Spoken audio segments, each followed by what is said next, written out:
Okay, 12th NIS Business Studies 2.2.5 Banking Services. Banking services. Commercial banks offer a variety of services in addition to accepting deposit and lending money. So இதுக்கு முன்னாடி டாப்பிக்கில் நம்ம என்ன பார்த்தோம், என்னென்ன பேங்க்ஸில் என்னென்ன account இருக்குது, என்னென்ன அக்கௌண்ட்டில் எந்தெந்த மாதிரி என்ன பேங்க்ஸில் நமக்கு சர்வீஸ் கிடைக்குதுன்னு சொல்லிட்டு நம்ம பார்த்துருந்தோம். இப்போ நம்ம பேங்க்கோட சர்வீஸ், பேங்க்கு போனால் அவங்க என்னென்ன சர்வீஸ் நமக்கு தராங்கிற விஷயத்தை இந்த டாப்பிக்கில் நாம் டிஸ்கஸ் பண்ண போகிறோம். ஸோ கமர்ஷியல் பேங்க்ஸ் வந்து வெரைட்டி ஆஃப் சர்வீஸ் தருது. அது என்னென்னாக்கா, ஃபஸ்ட்டு அக்செப்டிங் மணி, அதுதான் லாஸ்ட் டைம் பார்த்தோம். இப்போ பணம் வாங்குகிறாங்க, மக்கள்கிட்டேருந்து டெபாசிட்டாக வாங்குகிறாங்க, அதுக்கு ஒரு சின்ன இன்ட்ரெஸ்ட் மாதிரி தராங்க. அப்புறம் லெண்டிங் மணினாக்கா லோன் தராங்க தேவையானவங்களுக்கு, அதுக்கும் இன்ட்ரெஸ்ட் வாங்குகிறாங்க. ஸோ இதுதான் லாஸ்ட்டு டாப்பிக்கில் நம்ம பார்த்தோம். நவ் இந்த டாப்பிக்கில் their service are as under, அவங்க சர்வீஸ் இன்னும் என்னென்ன சர்வீஸ் கொடுக்குறாங்க அப்படின்னு பார்க்கும்போது, first issue of bank draft. So issue of bank draft, so அவங்க வந்து பேங்க் டிராஃப்ட் வந்து இஷ்யூ பண்ணுவாங்க பேங்க்கில். அது என்ன பேங்க் டிராஃப்ட்னா என்ன? Let us see. A bank draft is a convenient and safe mode of remitting money from one place to another. It is an order to pay a certain sum of money to the payee or order by the issuing bank to its another branch. So issuing of bank draft என்னன்னாக்கா, நீங்கள் இப்போ சேலமில் ஒரு பேங்க்கில் account வச்சுருக்கீங்க, நீங்கள் வந்து வேற ஒரு ஊருக்கு வந்து பணம் அனுப்பணும் அப்படின்னா என்ன பண்ணுவாங்கனாக்கா, இந்த பேங்க்கில் நீங்கள் வந்து ஒரு பேங்க் டிராஃப்ட் மாதிரி கொடுத்தீங்கனாக்கா, நீங்கள் இங்கே பே பண்ணுற பணத்தை வந்து வேறு ஒரு அதே பேங்க்கில் இருக்கிற வேறு ஊரில் இருக்கிற பிரான்ச்சில் வந்து அவங்க வந்து பணம் எடுக்கிறவங்களுக்கு பணம் கொடுப்பாங்க. ஸோ இதுக்கு பேர் தான் bank draft. For remitting money for the following procedure is followed. இந்த பேங்க் டிராஃப்டில் பணம் வந்து எப்படி, நீங்கள் ஒரு ஊரில் டெபாசிட் பண்ணியிருப்பீங்க, இன்னொரு ஊரில் நான் இருப்பேன், நான் எப்படி எடுக்க முடியும் அப்படின்னாக்கா அதுக்கு ஒரு சில ப்ரொசீஜர்ஸ் இருக்குது. Let us see what is the procedures. Person who wants to remit money fills in a form and pays the amount of draft along with the prescribed commission to the bank. So பார்த்தீங்கன்னாக்கா, இப்போ நீங்கள் யாருக்கோ பே பண்ணணும் அப்படின்னாக்கா, இங்கே இருக்கிற உங்களோட பேங்க்கில் வந்து நீங்கள் டிராஃப்ட் எடுக்கும்போது அந்த பணமும் கட்டுவீங்க. ஃபார் எக்ஸாம்பிள் 1000 ரூபா நீங்கள் கட்டணுன்னாக்கா, அனுப்பணும் யாருக்காவது அனுப்பணுன்னாக்கா நீங்கள் 1000 ரூபாவும் கட்டுவீங்க, ப்ளஸ் அந்த டிராஃப்ட் சார்ஜுன்ட்டு ஒன்று இருக்கும், அது கமிஷன் சார்ஜுமாங்க, அதுவும் சேர்த்து கட்டணும் நீங்கள். தென் bank gives him the bank draft. இப்படி கட்டின வாட்டி உங்களுக்கு பேங்க் டிராஃப்ட் வந்து கொடுப்பாங்க பேங்க்கில் இருந்து. He then sends the bank draft to the payee by post or courier. இப்போ உங்களுக்கு அந்த பேங்க்லேருந்து பேங்க் டிராஃப்ட் கொடுத்துருப்பாங்க 1000 ரூபாய்க்கு. அந்த டிராஃப்ட் அது வந்து ஒரு பேப்பரில் பிரிண்ட் அடிச்சிருக்கும், தட் இஸ் ஒரு செக் புக் மாதிரி, செக் லீஃப் மாதிரி இருக்கும். அது வந்து நீங்கள் கொரியர்லேயோ இல்லை போஸ்ட்லேயோ இப்போ உங்கள் ஃப்ரெண்டுக்கு அனுப்பணும் அப்படின்னாக்கா, வெளியூரில் இருக்க ஃப்ரெண்டுக்கு அனுப்பணுனாக்கா நீங்கள் அதை அனுப்பிச்சிடுவீங்க. அப்புறம் அவர் என்ன பண்ணுவார், அந்த friend payee deposits it in his bank. அந்த வாங்குறவர், உங்கள் ஃப்ரெண்டு வந்து வெளியூரில் அந்த 1000 ரூபா பேங்க் டிராஃப்ட் வாங்குறவர் அவரோட அக்கௌண்ட்டு, வெளியூரில் இருக்க அவரோட அக்கௌண்ட்டில் வந்து அந்த பேங்க் டிராஃப்டை வந்து டெபாசிட் பண்ணுவார். Bank collects the payment from the issuing bank and credits the same to the payee's account. So உங்கள் ஃப்ரெண்டு வெளியூரில் இருக்க உங்கள் ஃப்ரெண்டோட பேங்க் என்ன பண்ணுவாங்க, அந்த பேங்க் இஷ்யூ பண்ண அந்த டிராஃப்டை வச்சுக்கிட்டு இந்த உங்களோட ஊரில், இப்போ சேலத்தில் இருக்கீங்கனாக்கா உங்களோட ஊரில் வந்து நீங்கள் அந்த பேங்க் வந்து இந்த டிராஃப்ட் அனுப்பிச்சி விட்டு இங்கே உங்கள் அக்கௌண்ட்டில் இருக்க பணத்தை எடுத்து உங்கள் ஃப்ரெண்டுக்கு வந்து அவர் இஷ்யூ பண்ணிவிடுவார், அதாவது கொடுத்துருவாங்க அமௌண்ட் அந்த 1000 ரூபா. ஸோ இதுதான் பேங்க் டிராஃப்டோட வேலை. Next, features of bank draft. Bank டிராஃப்டில் என்னென்ன மாதிரி ஃபீச்சர்ஸ் இருக்குது அப்படிங்கிறத பார்க்கலாம். There is no risk of dishonour of a bank draft. So இந்த பேங்க் டிராஃப்ட் வந்து ரிஸ்கே கிடையாது. டிஸானர்னாக்கா இப்போ செக்கு பார்த்தீங்கன்னாக்கா, செக்கு நீங்கள் ஒருத்தவங்களுக்கு கொடுக்குறீங்க, உங்கள் அக்கௌண்ட்டில் பணம் இல்லைனாக்கா அந்த செக் வந்து டிஸானர் ஆகிடும். டிஸானர்னாக்கா ரிட்டர்ன் ஆகிடும். ஸோ அதுக்கு உங்களுக்கு பேங்க்கில் பெனால்ட்டி போடுவாங்க. அந்த மாதிரி விஷயமெல்லாம் இருக்குது செக்கில். பட் இங்கே டிராஃப்டில் வந்து அந்த மாதிரி ஒரு பிரச்சனை இல்லை, ரிஸ்க்கே இல்லை. ஏன்னா ஆல்ரெடி நீங்கள் பணத்தை கட்டி தான் வாங்குறீங்க. ஸோ அதில் ரிஸ்க்கு கிடையாது. The issuing bank charges some commission of the bank draft. So இந்த பேங்க் சார்ஜஸ் பார்த்திங்கனாக்கா, பேங்க் டிராஃப்ட்டுக்கு வந்து ஒவ்வொரு பேங்க்கும் ஒவ்வொரு மாதிரி சார்ஜஸ் பண்ணுது. ஸோ இஷ்யூயிங் பேங்க், அதாவது எந்த பேங்க் உங்களுக்கு அந்த டிராஃப்ட்டை இஷ்யூ பண்ணுறாங்களோ அவங்க வந்து கமிஷன் வாங்குவாங்க இந்த பேங்க் டிராஃப்ட்டுக்கு. Bank draft is a safe and convenient method to transfer money from one place to another. இப்போ நீங்கள் ஒரு ஊர்லேருந்து இன்னொரு ஊருக்கு வந்து கேஷ் எடுத்துகிட்டு போனாக்கா அது ரிஸ்க்கு, திருட்டு பயம் அதிகம். அதே மாதிரி பார்த்திங்கனாக்கா நம்ம பல்கான அமௌண்ட் ட்ரான்ஸ்ஃபரும் பண்ண முடியாது. அதுக்கு நீங்கள் வந்து இந்த பேங்க் டிராஃப்ட்டை எடுத்து வச்சுட்டு ஒரு பேப்பர் மாதிரி நீங்கள் இப்போ பேக்கெட்டில் போட்டு யாருக்கு நீங்கள் பே பண்ணணுமோ அவங்ககிட்ட போய் கொடுத்தீங்கனாலும் இல்லை அனுப்பினாலும் இது ரொம்ப சேஃபான விஷயம் அப்படின்னு சொல்கிறாங்க. The bank draft is valid for 3 months from the date of its issue. So இந்த பேங்க் டிராஃப்ட் பார்த்திங்கனாக்கா எந்த டேட்லேருந்து இஷ்யூ பண்ணுறாங்களோ பேங்க்கு, அதுலேருந்து 3 மாதத்துக்கு வேலிட் இருக்குது. ஸோ 3 மாதத்துக்குள்ளே நீங்கள் அதை யூஸ் பண்ணிக்கலாம் அப்படிங்கிறாங்க. It contains an order to pay a certain sum to the payee on his order. So அதில் என்ன போட்டிருக்குன்னா, அது வந்து அந்த யாருக்கு அது பணம் அந்த பேங்க் டிராஃப்ட் யார்கிட்ட இருக்கோ, யார் பேரில் இருக்கோ அவங்களுக்கு வந்து பேங்க் வந்து பே பண்ணுற மாதிரி அதில் போட்டிருக்கு அந்த இன்ஸ்ட்ருமெண்ட்டில் அப்படின்னு சொல்கிறாங்க. So next one is bankers check, அப்படின்னா பே ஆர்டர் அப்படின்னு சொல்லுவாங்க. A pay order is like a bank draft, but it is payable at the issuing bank. Therefore, it is used to send money within the city. It is also called as a local bank draft. The commission charge for a pay order is lesser than that charge for the bank draft. Like a bank draft, a pay order is also valid for 3 months from the date of its issue. So என்ன சொல்கிறாங்கனாக்கா, bankers check அது வந்து bankers செக்குங்கிறது பே ஆர்டர்னு அதுக்கு ஒரு பேர் இருக்குது. அது வந்து உங்களுக்கு பேங்க் டிராஃப்ட் மாதிரி தான், இதுக்கு முன்னாடி பார்த்தா பேங்க் டிராஃப்ட் மாதிரி தான். பட் என்னென்ன ஒரு வித்தியாசம், இது வந்து but it is payable at the issuing branch. எந்த பிரான்ச்சில் வந்து நாம் இருக்கிறோமோ, நம்ம அக்கௌண்ட் இருக்குமோ அங்கே தான் பே பண்ண முடியும் அப்படின்னு சொல்கிறாங்க.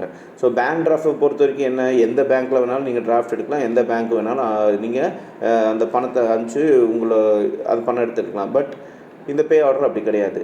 அதனால் therefore it is use to send money within the city. இப்போ உங்கள் ஊருக்குள்ளேயே நீங்கள் பணத்தை ட்ரான்ஸ்ஃபர் பண்ணணுனாக்கா இந்த பே ஆர்டர் ஒரு பெஸ்ட்டான விஷயம் அப்படின்னு சொல்கிறாங்க.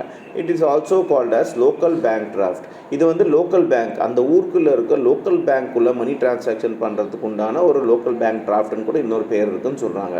இதில் பே பண்ணுற கமிஷன் பார்த்திங்கனாக்கா, இதில் பே பண்ணுற கமிஷனு எப்படி வந்து சார்ஜ் பண்ணுறாங்கனாக்கா, அது வந்து பேங்க் டிராஃப்டோட இந்த கமிஷன் வந்து லெஸ்ஸர், அதாவது கம்மியாக தான் இந்த கமிஷன் சார்ஜ் பண்ணுவாங்க பேங்க்கில் அப்படிங்கிறாங்க. ஓகேங்களா. அப்புறம் பேங்க் டிராஃப்ட் மாதிரியே பார்த்திங்கனாக்கா இந்த பே ஆர்டரும் 3 மாதத்துக்கு வேலிடாக என்றைக்கு இஷ்யூ பண்ணுறாங்க அதுலேருந்து 90 நாளைக்கு வேலிட் இருக்கும் அப்படின்னு சொல்கிறாங்க. Next RTGS, real time gross settlement. அதுதான் RTGS. Real-time gross settlement is a continuous funds transfer system. In this system, transfer of funds takes place from one bank to another on a real-time and gross basis. Either real-time means there is no waiting period in payment. The settlement of the transaction is done as soon as it is processed. Gross settlement means the transactions are made on one-to-one basis without bunching with any other transaction. The receiving bank must credit the customer's account within 2 hours of receiving the funds transfer message. The minimum amount in RTGS transaction is rupees 2 lakhs. There is no upper ceiling for an RTGS transaction. Fees charged for RTGS transaction varies from bank to bank. So இந்த ஆர்டிஜிஎஸ்ங்கிறது என்னன்னாக்கா இது ஒரு fund transfer தான். இது வந்து ஒரு பேங்க்குக்கும் இன்னொரு பேங்க்குக்கும் நடக்கிற ஒரு டிரான்சாக்ஷன். இதை வந்து ரியல் டைமுன்னு சொல்லுவாங்க, அப்படின்னா கிராஸ் பேசிஸ்ன்னு சொல்லுவாங்க. இன்னும் புரிகிற மாதிரி சொல்லணுன்னாக்கா இந்த ஆர்டிஜிஎஸ் ஃபண்டு நீங்கள் ட்ரான்ஸ்ஃபர் பண்ணும்போது இங்கே மற்ற இது மாதிரி பார்த்திங்கனாக்கா ஃபண்டு ட்ரான்ஸ்ஃபர் மாதிரி வெயிட் டைம் எல்லாம் ரொம்ப நேரம் ஆகாது. அது உடனடியாக வந்து நீங்கள் யாருக்கு அனுப்பணுமோ இந்த ஆர்டிஜிஎஸ் மூலமாக அனுப்பிச்சிங்கனாக்கா உடனடியாக அந்த பணம் வந்து 1 மணி நேரம் 2 மணி நேரத்துக்குள்ளேயே போய் சேர்ந்துடும், அவங்களுக்கு அவங்க அக்கௌண்ட்டில் போய் செட்டில் ஆகிடும் அப்படின்னு சொல்கிறாங்க. அதே ஆட்டம் இந்த ஆர்டிஜிஎஸ் பார்த்திங்கனாக்கா எந்த ஒரு வெயிட்டிங் பீரியடும் இருக்காது. வெயிட்டிங் பீரியட்னாக்கா இவ்வளோ நேரம் எடுக்கும் அவ்வளோ நேரம் எடுக்கும் எல்லாமே இருக்காது. எந்த பேங்க் வந்து கிரெடிட் பண்ணுதோ கஸ்டமருக்கு அது வித்தின் 2 hours கஸ்டமருக்கு ஒரு மெசேஜும் போயிடும், எஸ்எம்எஸும் போயிடும், இந்த மாதிரி ஆர்டிஜிஎஸ் வந்து ப்ராசஸில் இருக்குது அப்படின்ட்டு மெசேஜ் போய் 2 hours அந்த கஸ்டமருக்கு வந்து போய் அந்த ஃபண்டு வந்து அவங்க அக்கௌண்ட்டில் ட்ரான்ஸ்ஃபர் ஆகி இருக்கும். இதுதான் ரூல்ஸு. அதே மாதிரி மினிமமாக எவ்வளோ நீங்கள் ஆர்டிஜிஎஸில் ஒருத்தங்களுக்கு அனுப்பலான்னாக்கா 2 lakhs rupeesல 2 லட்ச ரூபா அனுப்பலாம். மேக்ஸிமம் அந்த அதிகபட்ச வரைமுறையெல்லாம் எதுவும் கிடையாது, எவ்வளோ வேணால் அனுப்பலாம். குறைஞ்சபட்சம் 2 லட்ச ரூபா அனுப்பணும் அப்படின்னு சொல்கிறாங்க. அதேட்டம் இந்த ஆர்டிஜிஎஸ்க்கும் பார்த்திங்கனாக்கா கமிஷன் ஃபீஸ் இருக்குது. அது வந்து ஒரு பேங்க்குக்கும் இன்னொரு பேங்க்குக்கும் வித்தியாசப்படும். ஒவ்வொரு பேங்க்கும் ஒவ்வொரு மாதிரி அந்த கமிஷன் ஃபீஸ் வாங்குவாங்க அப்படின்னு சொல்கிறாங்க. ஸோ இதுதான் RTGS, real time gross settlement. So next is NEFT. நெஃப்ட்டும்பாங்க, நேஷ்னல் எலக்ட்ரானிக் ஃபண்டு ட்ரான்ஸ்ஃபர், நெஃப்ட்டுன்னு சொல்லுவாங்க. NEFT is a fund transfer system. In NEFT an individual, firm or company can electronically transfer funds from a bank branch to another individual, firm or company having an account with any other bank in the country. The funds transfer takes place at a particular period of time.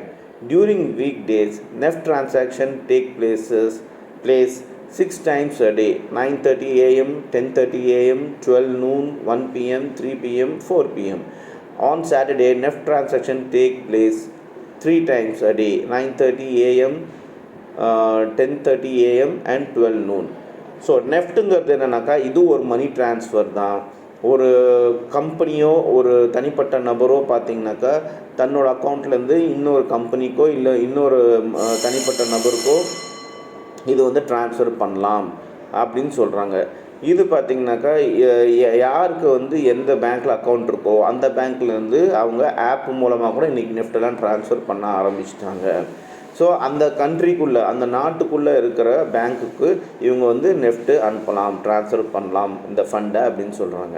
இது வந்து ஒரு குறிப்பிட்ட டைமுக்குள்ளே இந்த NEFT வந்து பேங்க்கில் செய்கிறாங்க. For example மண்டேலேருந்து Friday வரைக்கும் பார்த்திங்கனாக்கா வீக் டேஸில் ஒரு நாளைக்கு 6 முறை இந்த நெஃப்ட் ட்ரான்சாக்ஷன் பண்ணுறாங்க. என்னென்ன டைம்னா காலையில் 9:30 மணி, அப்புறம் 10:30, அப்புறம் மத்தியானம் 12 மணிக்கு, 1 மணிக்கு, 3 மணிக்கு, 4 மணிக்கு. ஸோ இந்த 6 தடவை வந்து மண்டேலேருந்து ஃப்ரைடே வரைக்கும் நெஃப்ட் ட்ரான்ஸ்ஃபர் சர்வீஸ் கொடுக்குறாங்க பேங்க்ஸு. அதே சனிக்கிழமை பார்த்திங்கனாக்கா பேங்க் இருந்துச்சுன்னா 3 தடவை வந்து இந்த 3 டைம் வந்து இந்த நெஃப்ட்டு ப்ராசஸ் பண்ணுறாங்க. அது 9:30 மணி, 10:30 மணி அண்ட் மத்தியானம் 12 மணி அப்படின்னு சொல்கிறாங்க. So this is NEFT. நெஃப்டோட ஃபீச்சர்ஸ் என்ன அப்படின்னு பார்க்கலாம். An individual, firm or company can make use of NEFT even without having a bank account by depositing cash at a NEFT enabled bank branch. இப்போ for example உங்கள்கிட்ட bank அக்கௌண்ட்டே இல்லைனா கூட, இல்லை உங்கள் பேங்க்கு தான் பக்கத்தில் இல்லைனா கூட, நீங்கள் வெளியூரில் இருந்தால் கூட எந்த பேங்க்கில் கூட நீங்கள் டெபாசிட் பண்ணி இந்த நெஃப்ட்டு ஃபெசிலிட்டியை நீங்கள் யூஸ் பண்ணிக்கலாம்னு சொல்கிறாங்க. In order to receive funds through the NEFT system, an individual, firm or company must have an account with a NEFT-enabled bank branch. So நீங்கள் யார்ட்டையாவது பணம் வாங்கணும் நெஃப்ட் மூலமானாக்கா உங்களுக்கு ஒரு பேங்க்கில் அக்கௌண்ட் இருக்கணும். அந்த பேங்க் வந்து நெஃப்ட் சர்வீஸ் கொடுக்குற மாதிரி பேங்க் இருந்தால் தான் உங்களுக்கு பணம் கிடைக்கும் அப்படிங்கிறாங்க. நெஃப்ட் டிரான்சாக்ஷன்ஸ் டேக் பிளேஸ் இன் பேட்சஸ். ஏற்கனவே சொன்ன மாதிரி நெஃப்ட் டிரான்சாக்ஷன் வந்து ஒரு நாளைக்கு 6 தடவை வந்து 6 பேட்சில் ட்ரான்ஸ்ஃபர் பண்ணுறாங்க, டிரான்சாக்ஷன் நடக்குது. If one does not have a bank account, the maximum amount that can be transferred through NEFT system is rupees 49,999. இப்போ உங்கள்கிட்ட பேங்க் அக்கௌண்ட் இல்லைனாக்கா நீங்கள் மணி வந்து எவ்வளோ அமௌண்ட் வந்து அதிகபட்சம் ட்ரான்ஸ்ஃபர் பண்ண முடியும்னா ஒரு தடவைக்கு 49,999 ரூபா, தட் இஸ் 49,999 ருபீஸ் தான் நீங்கள் அதிகபட்சமாகவே அனுப்ப முடியும் எப்போது உங்கள்கிட்ட பேங்க் அக்கௌண்ட் இல்லாத போது.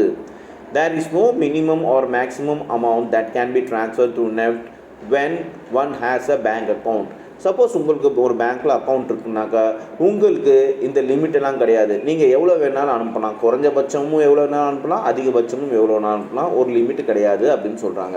NEFT is not use to receive foreign remittance. இந்த நெஃப்ட்டில் பார்த்தீங்கன்னாக்கா நீங்கள் வெளிநாட்டிலேருந்து வர பணத்தை வந்து நீங்கள் வாங்க முடியாது. வெறும் இந்தியாவுக்குள்ளே நம்ம நாட்டுக்குள்ளே இருக்க பணத்தை மட்டும்தான் நீங்கள் டிரான்சாக்ஷன் பண்ண முடியும்.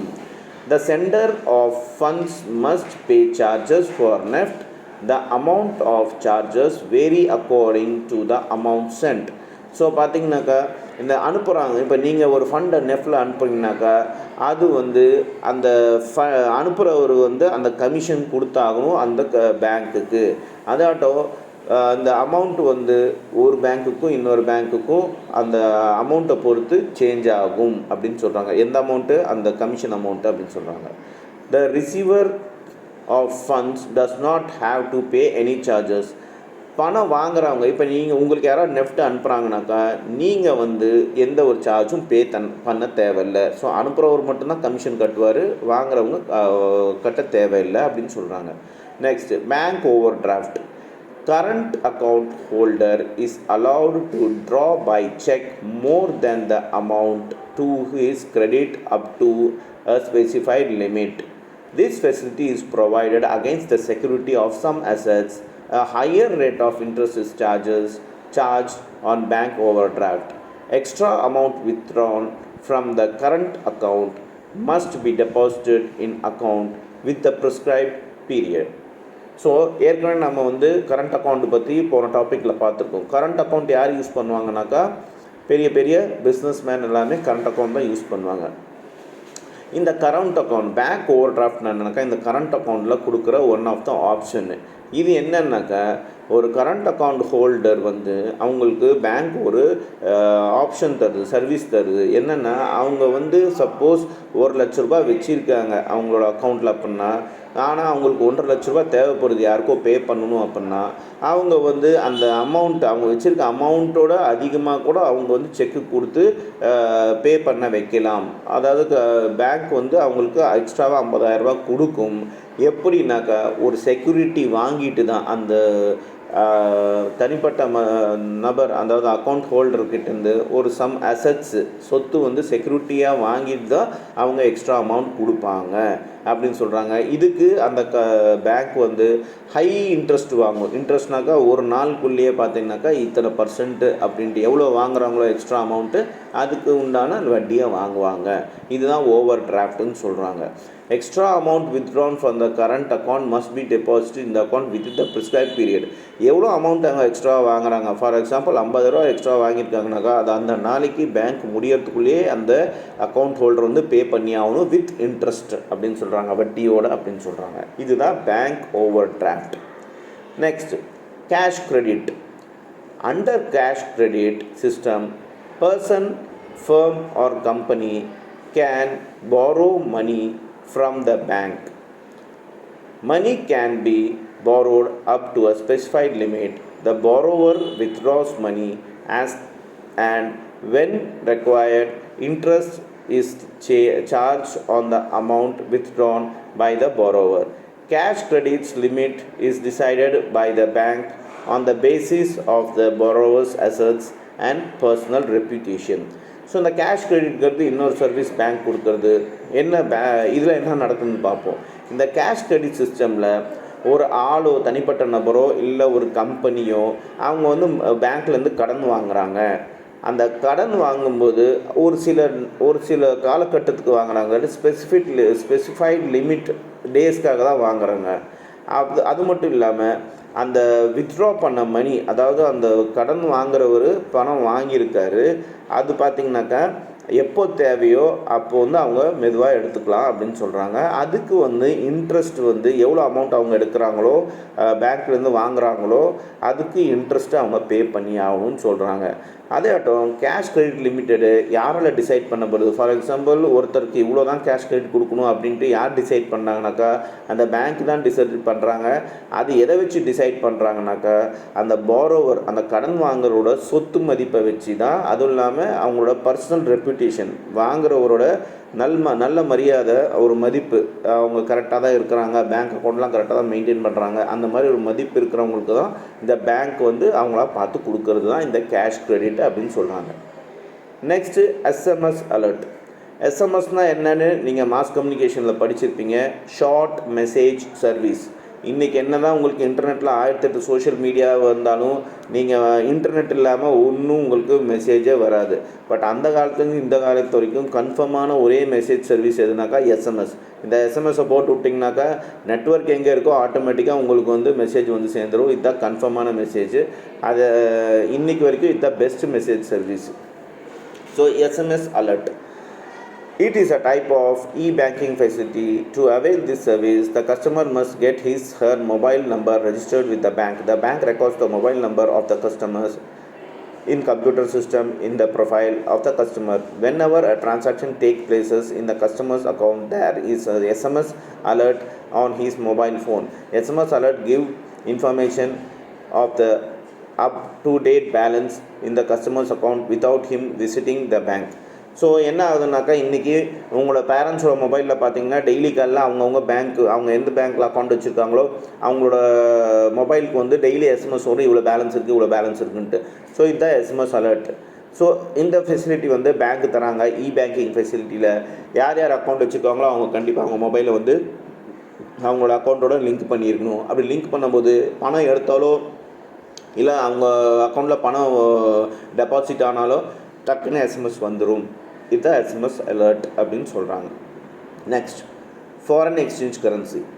Banks deals with foreign exchange currencies as the requirement of customers. Banks exchange foreign currencies with local currencies which is essential to settle down the dues in the international trade.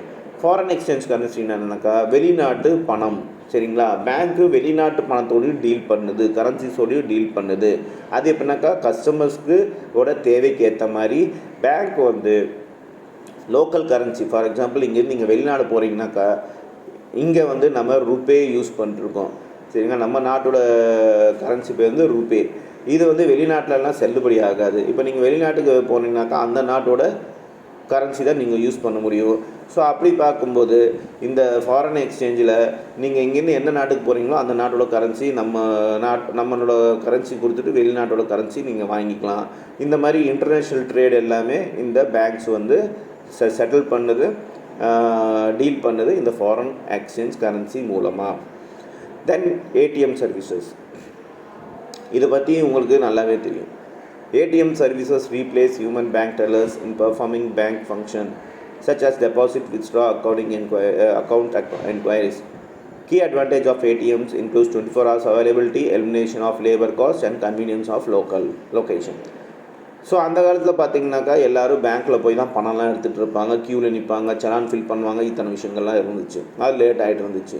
So இன்றைக்கி பார்த்தீங்கன்னாக்கா தெருவு 10 ATM வந்துடுச்சு. இந்த ATM என்ன பண்ணியிருக்குனாக்கா இது வந்து மனுஷனோட வேலையை குறைச்சிருக்கு. இங்கே பார்த்தீங்கன்னாக்கா உங்களுக்கு பணத்தை டெபாசிட் பண்ணலாம், பணத்தை வந்து எடுக்கலாம். அதே மாதிரி பார்த்தீங்கன்னாக்கா அக்கௌண்ட் டீட்டெயில்ஸை நீங்கள் பார்க்கலாம் எவ்வளோ பேலன்ஸ் இருக்குன்ட்டு. இதோட அட்வான்டேஜ் என்னென்னாக்கா 24 மணி நேரம் நமக்கு இந்த ஃபெசிலிட்டி கிடைக்குது. இது வந்து பேங்க்கில் ஒரு ஆளோட வேலையை குறைக்குது. அதே ஆட்டம் எல்லா லொக்கேஷன்லையும் நமக்கு இது கிடைக்குது. நம்ம எந்த ஊரில் இருந்தாலும் நம்ம பணத்தை எடுக்கிற மாதிரி ஒரு ஃபெசிலிட்டி இந்த ஏடிஎம் சர்வீஸ் கொடுக்குதுங்கிறாங்க. Next, home banking.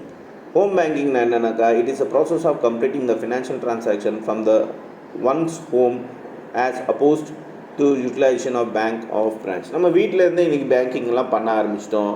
ஸோ இதுதான் பேங்க் ட்ரான்சாக்ஷன் இல்லாமல் பண்ண ஆரம்பிச்சிட்டோம். இதுதான் ஹோம் பேங்கிங் சொல்கிறது. It includes actions such as making accounts inquiries, transferring monies, paying bills, applying for loans, directing deposits. இதில் பார்த்திங்கன்னா நம்ம வீட்டில் இருந்தே நம்ம லோன் இன்றைக்கி அப்ளை பண்ணிக்கலாம். பேங்க்கு நம்ம அக்கௌண்ட்டில் எந்த பேங்க்கில் அக்கௌண்ட் வச்சுருக்கோம் அந்த அக்கௌண்ட்டில் லோன் அப்ளை பண்ணிக்கலாம். நம்ம ஏதோ எலக்ட்ரிக் பில்லோ, ஃபோன் பில்லோ, இல்லை டாப்அப் ஏதாவது பண்ணாக்கா அதுவும் நம்ம பில்ஸ் எல்லாம் நம்ம கட்டிக்கலாம். அப்புறம் பார்த்திங்கன்னா டெபாசிட் கூட டைரெக்டாக பண்ணிக்கலாம், வீட்டில் உட்காந்து டெபாசிட்லாம் பண்ணிக்கலாம். இல்லை என்கொயரி ஏதாவது வேணுன்னா கூட நம்ம இன்றைக்கி பேங்க்கோட ஆப்லேயே என்கொயரி பண்ணிக்கலாம். இதுதான் ஹோம் பேங்கிங் சொல்கிறாங்க.